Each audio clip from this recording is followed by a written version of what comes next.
Good morning. Hindi naman siguro halatang good morning kasi kagigising ko lang. Ayan, napag-isip-isipan ko mag-vlog since wala naman akong ginagawa kaya samahan niyo ako for today's vlog. Let's go, tara!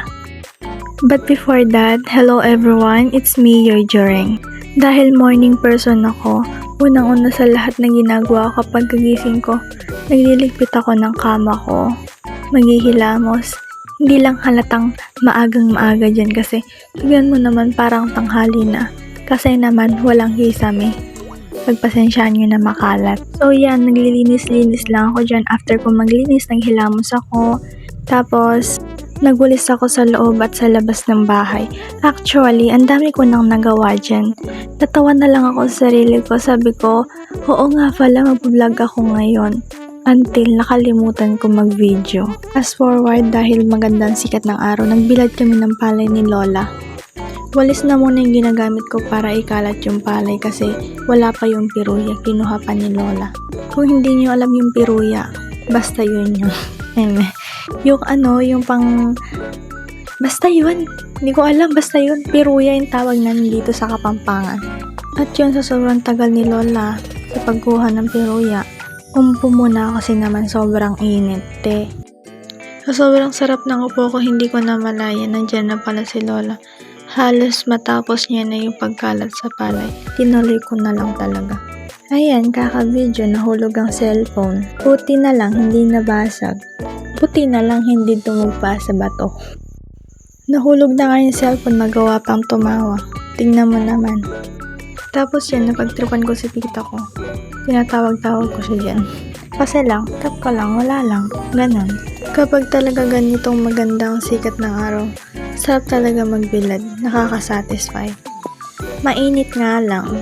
Alam mo yun, kahit nasa loob ka na ng bahay, nakaelectric fan ka, pero yung singaw ng init, grabe, apaka-init. Sa totoo lang, kating-kating na yung buong katawan ko dyan. Paano ba naman kasi sinabihan na ako ni Lola na mag-jacket daw ako kasi makati daw ang palay. Ayun, hindi ko sinunod. Nangati talaga ang babae. Anyway, after that, maliligo na din ako kaya sasamahan niya din ako sa pagligo ko. Sa bomba pala ako maliligo dyan. Napaligo ako nang wala sa oras. Ang totoo niyan, hindi talaga ako madalas maligo ng tanghali. Ang tamang ligo ko ay hapon talaga. Siyempre nangati ako kaya ililigo natin to. Wait nyo ako for 2 minutes at tapos na yan. After 2 minutes, tapos na din maligo. Magsa-sunscreen lang muna ako dyan at mag-lipstick ng konti na magmukha naman akong tao.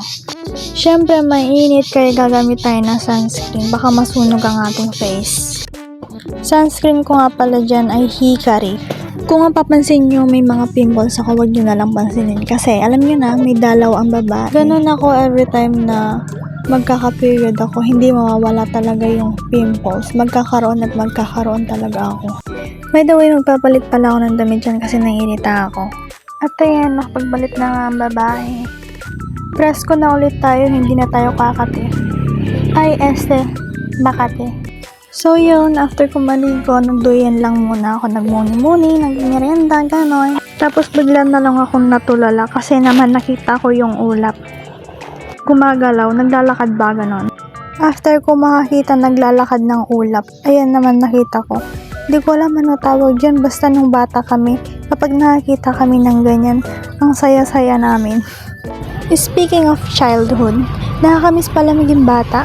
Yung tipong gigising ka ng umaga para kumain, para maglaro buong maghapon at pagdating ng gabi, matutulog ka na lang, wala ka nang iisipin.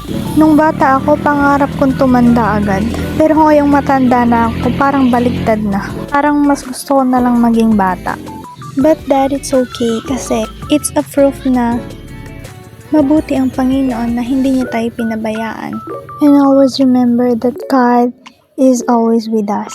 Hindi man ipinangako ng Panginoon na magiging maganda ang buhay, pero ipinangako ng Panginoon that He will guide us at patuloy siya magiging tapat sa kanyang mga pangako. And yes, natapos na naman tayo sa buwan ng September. We are here in the month of October and hopefully we will be blessed our financial stability, peace of mind, emotional healing and strength. May this month bring us joy and overflowing success. So guys, this is the end of my vlog. Sana naman nag-enjoy kayo at thank you for watching me. See you again in my next vlog. God bless you.